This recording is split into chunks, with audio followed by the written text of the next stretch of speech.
that paid me about $175,000 in 30 minutes. He said, leave. And I said, no. He said, let's go get dinner. And I said, no. And the first time he said, you are sick. It was crazy. That night in Vegas, I gambled well over $1 million that night. By the time I found him in the morning, it was all gone. Everything was gone. It was gone. I'm banging my head on the steering wheel. I'm punching the dashboard.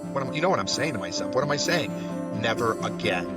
Never again. I was just bouncing from one credit card to the other credit card to cash. It was just sick. It was sick. Windy City Wire, is it true you sold this company for almost $500 million? Don't ridicule me. If this works for me, this works for me. I don't care why it works or how it works. I just know that it works. Look, if it can happen in my home where I think I can spot a compulsive gambler a mile away, it can happen to anybody. And rather than taking a risk at a roulette table, blackjack table, or on a football game, you take a risk on yourself. So if I could give anybody any advice, the only way to win is...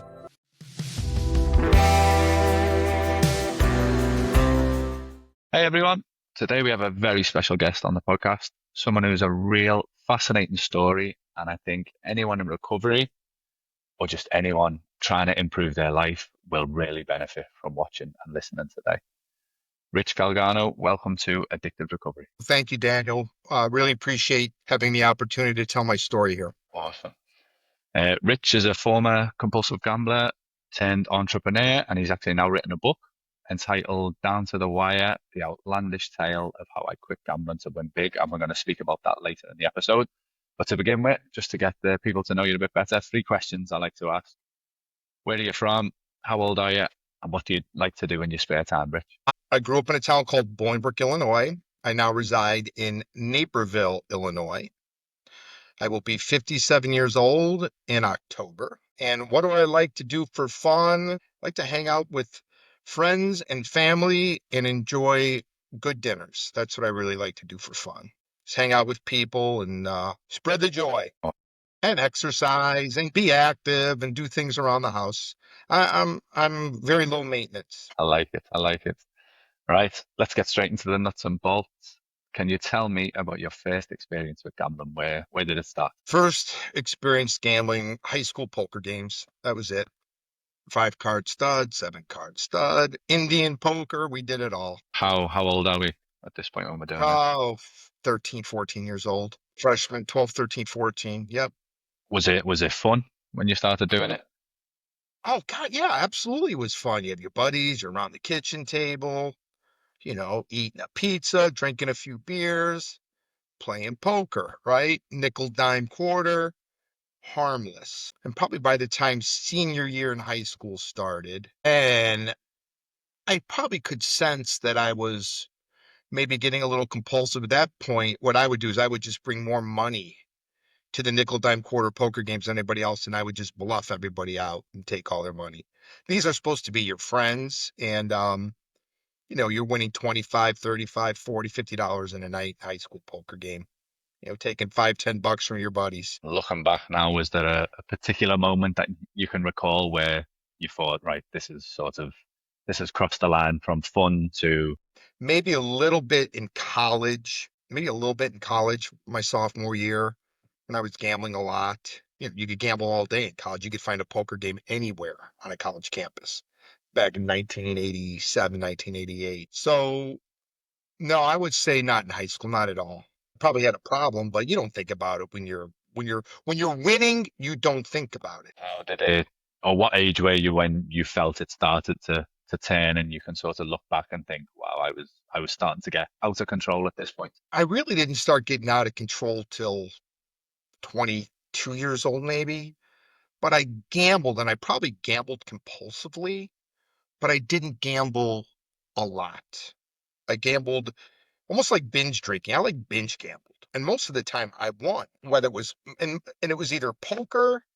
Yeah, it was basically poker. That was it. That was my vice. And it was poker with friends. And it would be once a month or once every other month. That was it. Was it always just poker, or did it sort of go into casinos, anything further, any slot machines, anything like that? No, never. I mean, I didn't walk into a casino until it was my grandmother died. My grandmother had raised me. My mother worked. My grandmother lived with us since the time I could remember. And then me and my fiance broke up, who's now my wife of 27 years. And I was working, I was making good money. So, and I don't even know why I went to the casino the night I did. I don't. I don't. I got my car and I drove and I won. I won $1,000 or north of $1,000 in no time. And I said to myself, damn, this is easy. This is easy. And probably the worst thing that happened to me was I won. But there was a stretch my sophomore year in college where I was gambling a lot and I won a lot and I lost a lot. So there were some big swings in there, but I made enough money to pay for my college, my freshman and sophomore year. I worked during the summer and I always had money. I mean, I could win, two, three, $400 a day in a poker game on campus. So I was making good money. At least I thought I was. Yeah, I noticed the common theme in most compulsive gamblers, early wins. You've just said it then. The worst thing that could have happened was I won. Tell me the details of that win because I remember my early wins very vividly. I'm sure you do as well. I played blackjack and I didn't know what the hell I was doing. And I got news for you. Nobody knows what the hell they're doing when they're playing blackjack. I played blackjack in our poker games, right? With my buddies. We'd have a house dealer and we'd play. And I played blackjack and I won. I was probably betting five or ten or $20 hands, maybe at the most. Probably started out $5 or $10. I don't remember because I didn't need to remember, right? I wasn't in the throes yet. It was a night out. It was just a night out, but I know I won $1,000. And then I started going back more frequently, and I won, and I just started accumulating cash. I took that cash and I put them in white envelopes, and I had envelopes of cash all around the house. I had my wallet was filled with two, three, $4,000 at all times. I think probably in a matter of 4 or 5 months, I had accumulated well over ten or $15,000 in cash. Tell me what those envelopes of cash were for. Were they to go back and gamble, or did they fit a different purpose? Well, I ended up burning it all, gambling, but the purpose was I didn't put the money in a bank. If I put it in a bank, then I have to go to the bank to take the money out to go to the casino, right? And the ATM cards so the teller machines back when you gambled, oh God, oh my, and this is crazy because you're already at a disadvantage with the house. But when you would run, let's say you took out $200 or $400 at the casino. Back then, I think my cash limit was $400 on my card. You're getting charged $40 to take the money out from the ATM. So you got to win 10% just to get your ATM fee back. I mean, you're not losing 400, you're losing 440. It was insane. It was insane. But no, I kept the cash so I didn't have to go to the ATM and you bring the cash to the casino. Just to keep that constant flow, sort of keep the access very easy. Yeah, the less Yeah. friction between me and Yeah. that next bet is better. Yes. Yep. When you were going to the casino, were you going socially? Like I know you said you were with a friend the first time. Did it always go like that, or did it start to become a By bit of a myself. isolated? I gambled by myself. Even when I started playing in high stake poker games, there were a few guys from work that would go to the game. They were not guys I was going out to dinner with or calling on the weekends and hanging out with. They were work. They were coworkers, and we gambled in the same game. And they gambled at the small table, and I gambled at the big table. There was a couple small tables. It was almost the guy ran a really nice poker game at his house. He had multiple tables, but I didn't bring my friends there. A couple times I gambled with friends is when I went to Vegas. I went to Vegas with one friend the first time, and that's where I learned to play craps. And then I went the second time with a good friend of mine, Greg Clayson, and the story's in the book. I don't tell the story in a lot of detail, gloss over it a little bit, but I hit three prop bets in a half an hour that paid me about $175,000 in 30 minutes. And Greg's trying to, and I'm making, a base salary of 20 some thousand dollars. And Maybe with bonuses, I'm at 35 or 40,000 at this time of year. So think about it. I had like almost a decade of a base salary on the table. And he said, leave. And I said, no. He said, let's go get dinner. And I said, no. And first time he said, you are sick. And that's the first time anybody ever told me I was sick. Needless to say, I didn't see him. We were leaving the next morning to fly back to Chicago. And by the time I found him in the morning, it was all gone. Everything was gone. It was gone. Maxed out on my credit card. I had no money. I had no credit left on my credit card. He didn't have to. He bought me a frozen yogurt at the airport and he gave me money to get my car out of the parking garage at O'Hare International Airport. And as I'm driving home, I'm banging my head on the steering wheel. I'm punching the dashboard. Even on the way home, what am I saying? You know what I'm saying to myself? What am I saying? Never again. Never again. I'm never doing this again. Why? Why? How many times how many times? Why? Why did I can't believe I did this. And you know what? I walked in my front door and I had an envelope of $500 in cash. And what do you think I did? Grabbed that envelope, got in my car, drove to the Riverboat Casino, and proceeded to win about $10,000 that night. And I was back. I was back. Literally, the time scale from you saying never again to actually being at the casino was what, a matter of a few hours. Absolutely. And that's the night I started to dream. That's the night the downfall started because that is the night I started to dream cards. I don't know, did you have dreams? You dream cards, you dream hands, you dream dice rolls. You just, that's all, it was every night. It was a prison. Blackjack hand. It was blackjack hands and crap rolls, but mostly blackjack hands. And at that point, I wasn't a big drinker, but I was drinking cough syrup every night to try to fall asleep, and I was popping Tums, which are antacid medicines. Look, I'm in my early 20s. What kid in their early 20s has heartburn? And it was sick. And then I had multiple credit cards, and I was kiting. I'd pay down one credit card to pay the other credit card, and then I went out and got payday loans on top of that, which are like predatory loan consolidators. I mean, it was insane. And I was just bouncing from one credit card to the other credit card to cash. It was just sick. It was sick. How old are we here at this point? 23. Yeah. With that previous night when your friend Greg had said to you, you're sick, You're sick. had you had you already started to think that there was a problem? Or is that No, your sort of was that your wake up call to somebody else telling no. you that? Was that your wake up call to Oh, realize, oh, I do have a bit of a problem here? no. The wake up call was driving home because as I'm saying, why am I saying why? I'm never doing this again unless I have a problem. I never ask myself why, right? I mean, I burned through an exorbitant sum of money. And not only that, I maxed out my credit cards. There was it. I was done. I couldn't get any more cash advances on them. I was done. I probably was sick because I couldn't gamble, right? When I was tapped out, I was tapped out. I was done. No money in the checking account, no more cash advances on the credit card. But when you win, like we talked, you dig that hole and you get out of the hole or somewhat of the hole, you're good, right? And then when I had 10,000, I saved a little bit, paid down my credit card, right? I have to pay down my credit card because my credit card is my what? It's my bank. So as you win, you pay down it's like a line of credit. You pay it down, but you have that. That's like your reserve, your cash reserve. It's almost like gambling on margin. It's like your margin, right?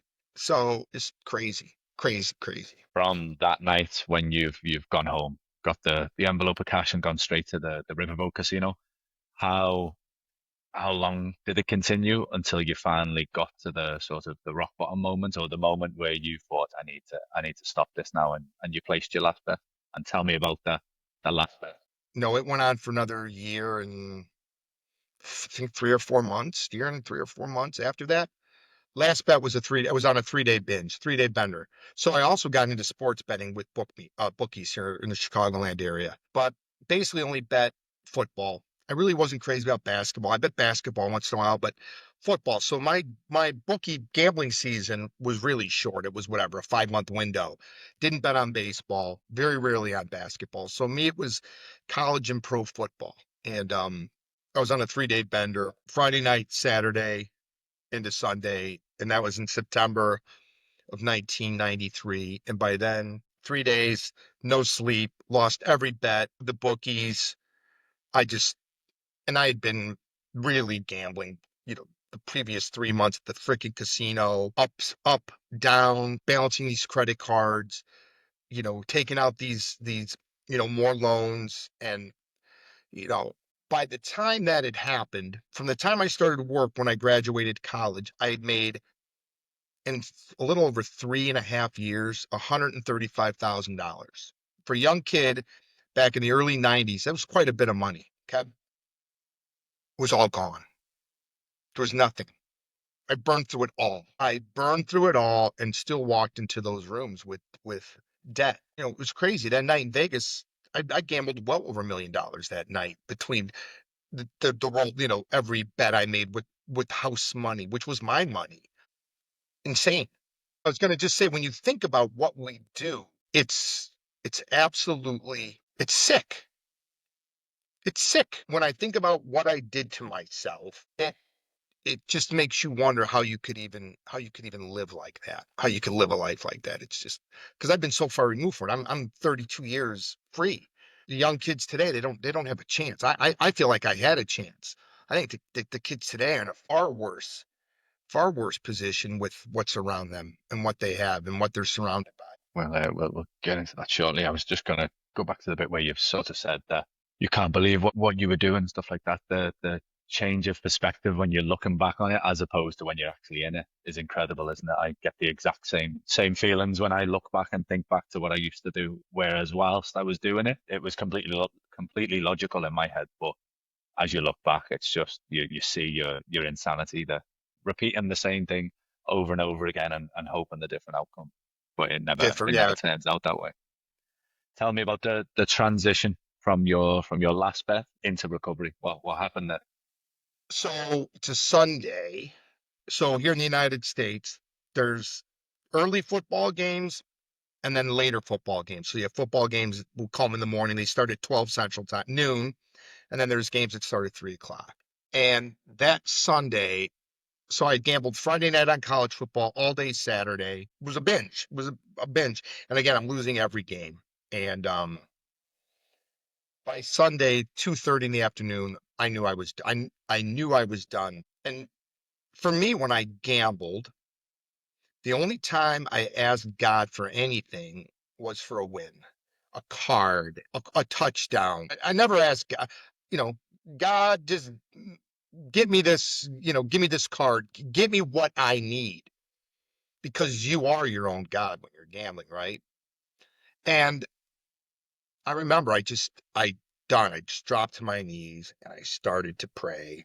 And I 1-800-GAMBLER, picked up the phone, called it, and spoke to a gentleman, and he just said, "Get your ass to a meeting." I got in the car a few hours later and drove up to the meeting, walked in, and I never looked back. I just when I walked in there, it's old guys too. You know, you walk in like, what do I have in common with these guys? They're not like me. They're different. But I was so broken that I just said, whatever you guys tell me to do, I'm gonna fricking do. And I listened and I heard things like principles before personality. So what that means, if you don't like somebody, that that's okay. You don't have to like them, but listen to what they're saying. Listen to their principles, or listen to their personality, right? Listen to what they're saying. Separate the person from what they say. So I really took that one to heart. And stinking thinking. Rich, if you're so smart, why are you in this room? That was always a good one. I couldn't refute it. I could I couldn't refute it. Your way of thinking got you in this room, so guess what? Surrender. And surrender is the key word to this disease. So if I could give anybody any advice, the only way to win is by quitting. That's it, by surrender. Quitters never prosper. Well, yes, they do when you're a compulsive gambler. It's the only way to win. Quit. But you just can't quit. We can't stop, right? And a normal person will say, Daniel, why don't you just stop? Why do you have to go to those meetings? Why do you have to go talk to somebody? Why can't you just stop? Can't. I've tried it. It doesn't work. Don't ridicule me. If this works for me, this works for me. I don't care why it works or how it works. I just know that it works. But surrender. You just have to surrender and say, it's better than I am. I can't beat it. That was sort of where I was going to go next. You sort of did just answer it. I was going to say, so you're 32 years in now.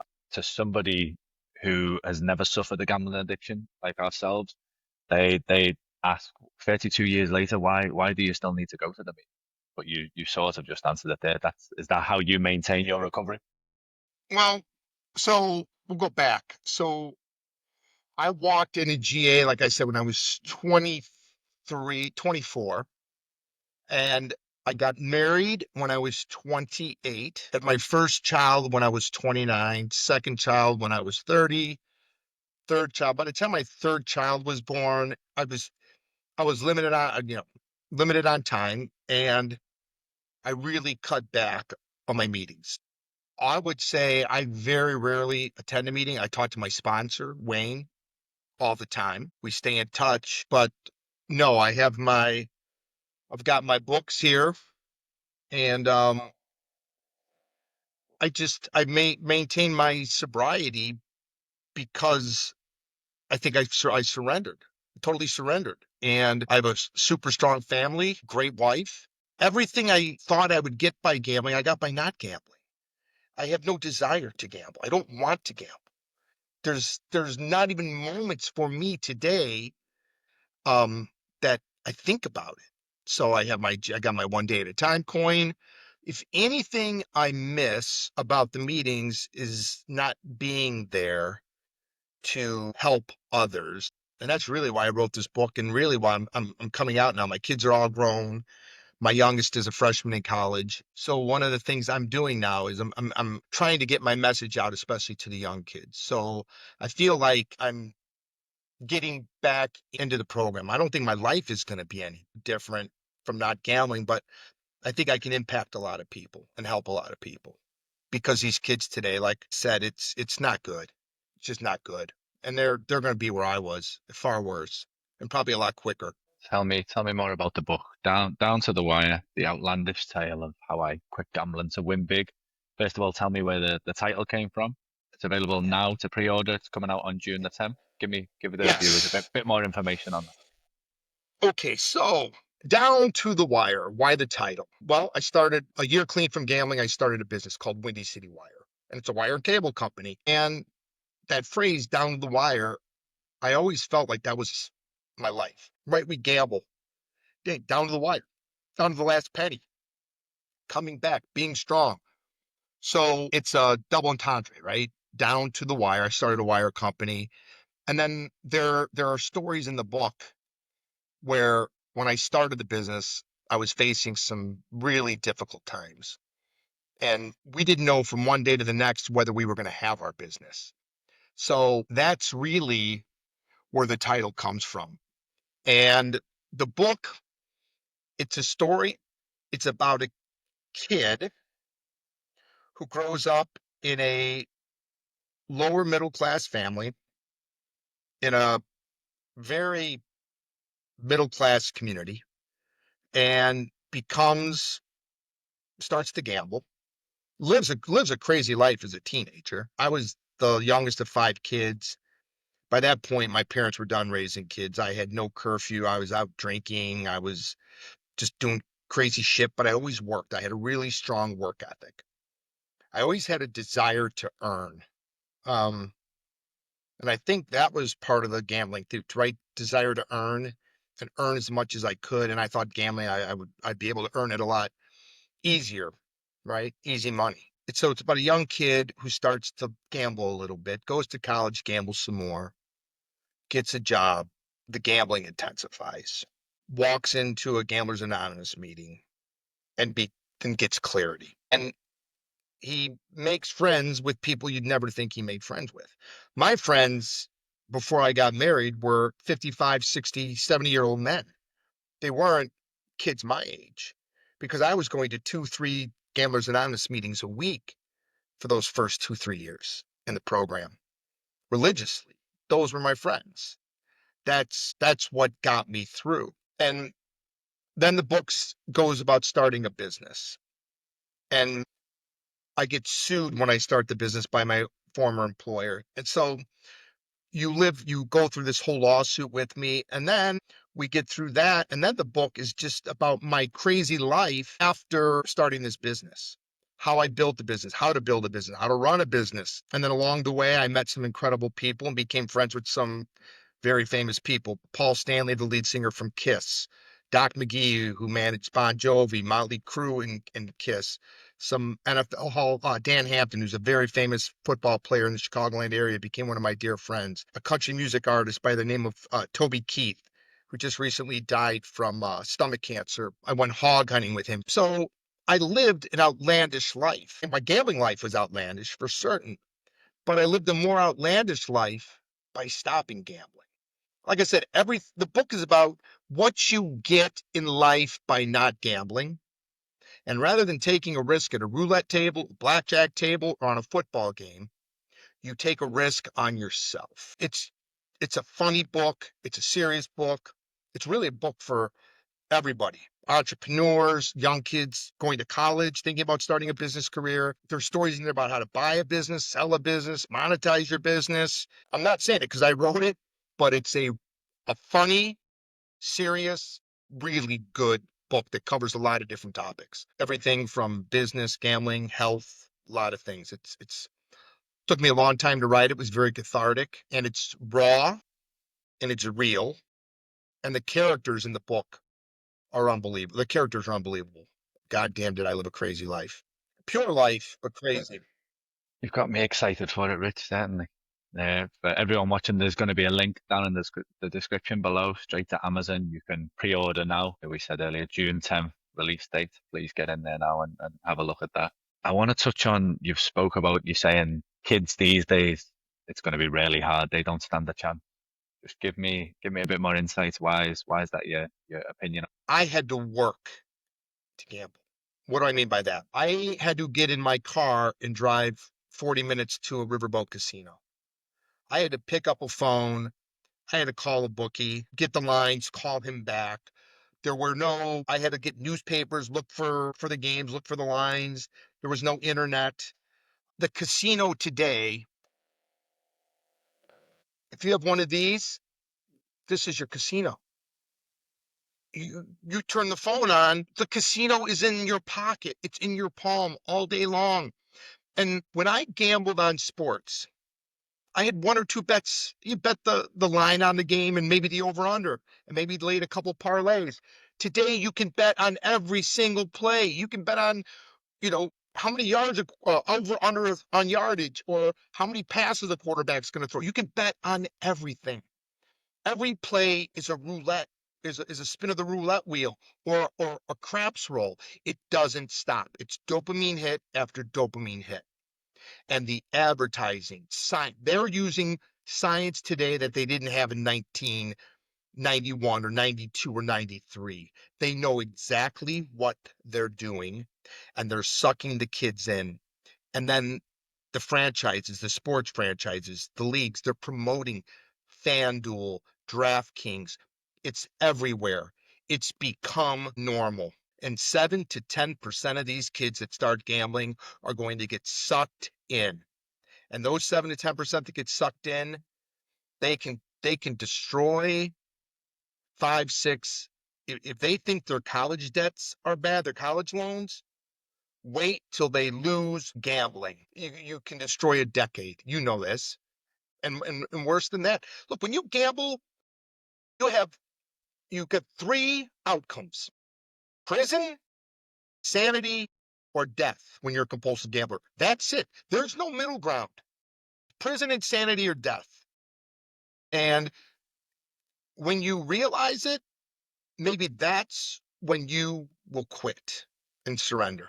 Rich, you're living proof that there's four outcomes. The three you just mentioned, or come out the other side. You can you Come out can the other you side. can accept that I cannot do this anymore. I cannot control it. I need to do something about it. And you can follow in the footsteps of many recovered compulsive Right. gamblers where it is possible to come out the other side and live the life that you're supposed to live. You know, my 7, 8, 9 years of going to meetings religiously, I never have seen, and I've seen thousands of people come and go into these meeting rooms. Not once have I ever seen somebody walk into a room and say, I hit the big one, I'm quitting, I'm clean, and now I'm coming to GA. Never happened. Everybody I see walk in those meeting rooms have been utterly devastated. And generally, they're coming in on that one last final binge. I've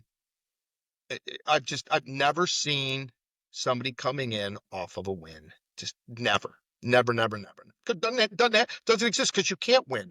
Complete same. I've done many meetings myself, and yep, never seen anyone come in with a smile on the face saying I've beat gambler. It's always the Oh, opposite way. I've took enough punishment from gambling, and I don't want to take any more.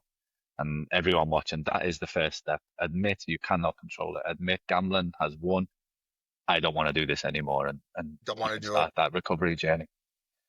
Uh, During my extensive research of yourself before this interview, I read about you mentioned that Windy City Wire. Is it true you sold this company for almost $500 million? Yes, I did in 2020. You built that company from the ground up, you and your partner. Yeah, me and my partner Gary Keller, we started it in November 1st, 1994 was our first day in business. By November 7th, we had a TRO, a temporary restraining order. We had to go to court. We lost a couple court cases. Yeah, started that business. And the book tells you about starting a business, scaling a business, building a sales team, how to hire people, how to treat your employees. The one grateful thing I am about gambling, right, is it got me to walk into a Gamblers Anonymous room where I got to sit down in meetings with men and women, mostly men at the time, that were 25 years my senior. Some of those men very successful post gambling, and learn from them. They became my mentors. The greatest thing gambling gave me was the fact if I never gambled, I don't know that I would have ever started this business. I don't know. I don't think I would have. And because I was getting encouragement, you can do this, Rich. You can. We know what you can do. We know what you're capable of. And listen, you're not married, you're not tied down. If you're going to take this chance in your life now, this is the time to do it. Because when you have a wife and children, it becomes harder and harder to take those risks. So that is the one positive that I did get by being a compulsive gambler. I have something similar where I refer to myself as a grateful recovering compulsive gambler because all the pain and misery of my gambling addiction of 20 plus years made me realize I don't want to live this chaotic lifestyle anymore. I want to change. And now that I've been in recovery since 2021, I am now the best version of myself. I am the version of myself that I was always meant to be.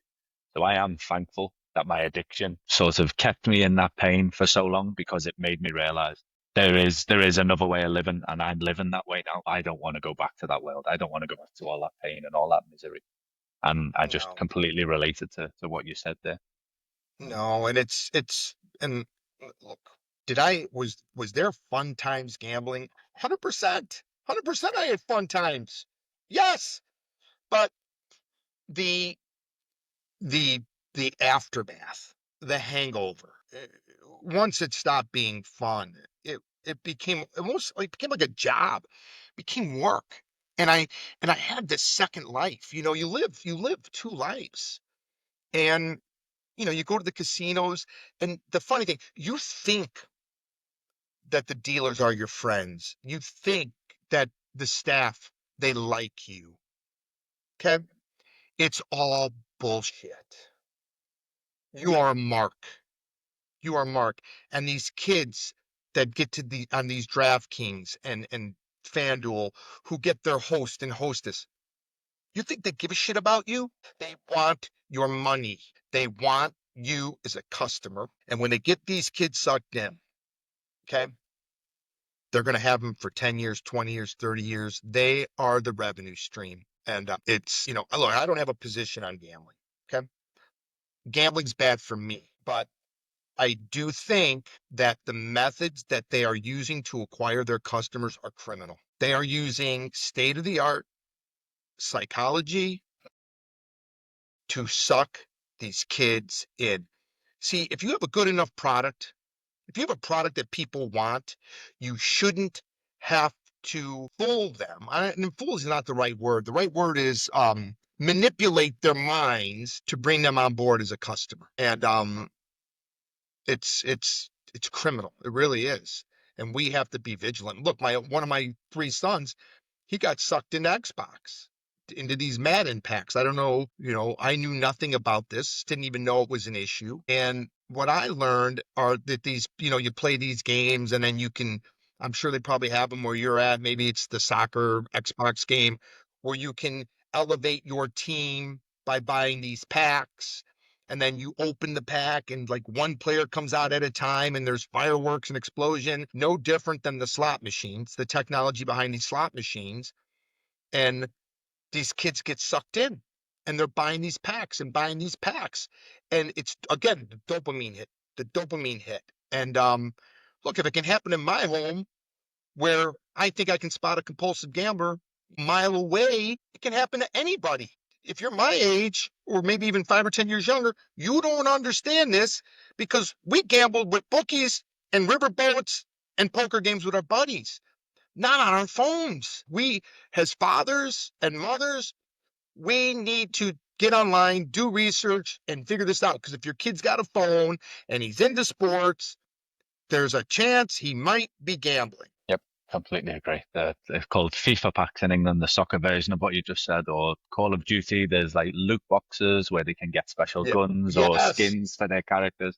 It's dreadful. It's all psychological manipulation. You called it before. Perfect.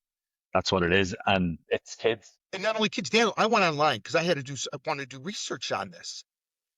I'm finding men in their 30s, 40s on these Reddit forums about these packs spending 5, 10, 15, $20,000 a month.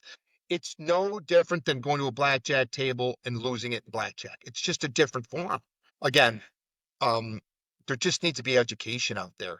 I will tell you, I looked at I did hire an attorney who was specializing in this, and he wanted us to file a lawsuit. I think it was maybe Activision, Microsoft. He's like, you have the means, you have the voice, you can do this. My son was a minor at the time. He was, I think, 13 or 14 years old. And me and my wife sat down and talked about it. And I talked about it with my sponsor, and we elected not to pursue it. We just didn't want the publicity at the time. And there's days I regret not filing that lawsuit and not going after them for targeting kids. But ultimately, too, you have to be responsible as a parent. If your kids play Xbox, it's up to you to know, what they're doing on that console. It's worrying how out of control it's getting. Gambling addiction, compulsive gambling, whatever you want to call it. I feel it's only going to get worse as Oh, the and years go on. The college campuses here. My sons will tell me, Dad, 90% of the guys in our frat, they all gamble. They're all on FanDuel. They're all on DraftKings. And there's a good portion they know these kids are gambling more than they have. My daughter, she just graduated U of I. She said a kid bet $5,000 on the Super Bowl. What college kid got $5,000 to bet on the Super Bowl? It's insane. Absolutely. And then what are you doing telling people you're betting 5,000 on the Super Bowl? That's when you know that they have a problem. Because I don't know about you, everybody knew about my wins. When I won, oh, right? Everybody knew about the wins. Nobody ever knew about the losses, did they? You never told anybody about the losses. I was just about to say, I bet you that $5,000 on the Super Bowl was a win because you wouldn't have known about it if it was a loss. No, he did lose. He lost. He bet the Kansas City Chiefs. He did lose. Yep, he lost. So terrible. But we say better them than me. That was our saying. If somebody ever went back out gambling, and I would always say, someone would say, they come in the meeting and Charlie B went back. I would say, you know what? Better Charlie B than Rich G. When they come back into the rooms, I was going to say it's selfish, but when they come back into the rooms and you can see the pain and the misery of the relapse, I use that to help me on my recovery journey because I know what's waiting out there for me. They're showing me exactly how I'm going to turn out if I go back out there. So I'm able to use that 100%. to keep me on the straight and narrow. Right. And that recovery, Daniel, it's selfish. You have to be selfish. Do what you have to do to stay free from gambling. It means somebody else going back out there, like we say, better than, you don't want to see anybody do it, but better them than you, Daniel, or better them than me. And that's really one of the mottos I live by. So, It's the selfish program, but that's what it's there for, to look out for number one. It's your life that yep, you're in charge of. yep. Rich, your 32 years of recovery, being here today and sharing your story, what are you hoping people are going to take from this? Give a message to those who are in the grips of addiction right now, who are trying to get out of it and they're really finding it hard. If you believe you can't win, because you can't, surrender. Surrender today. Pray to God. Pray for peace and get to a meeting. You can find them. Go online. There's online meetings. You can Google the area that you live in. Get to a meeting. My experience has taught me if you fail to get a sponsor, you will fail the program. Get a sponsor and get to a meeting. You cannot quit on your own. I'm going to say it again. You cannot quit on your own. And even if you think you want to get a therapist, fine, wonderful. I don't know anybody that's ever just gone to a therapist and not gone to GA and win and quit and won at life. Get to a meeting tonight, tomorrow at the latest. Give up, surrender, and get God in your life. Yeah. Rich, our most valuable commodity on this earth is our time, and we all have a finite amount of it. And from the bottom of my heart, I just want to say thank you for choosing to spend some of yours with me today. I've thoroughly enjoyed this chat we've had. Thank you so much, Rich. Well, I hope we can help at least one person. We help one person, and it's well worth it. Definitely. Yeah. Definitely. Th- Thanks for the opportunity. Guys, I've spoken to over 2,300 gamblers. This video on the screen right now goes into detail about the steps that they've all took to help them not only stop gambling, but stay stopped from gambling for good. Click that video and I will see you over there.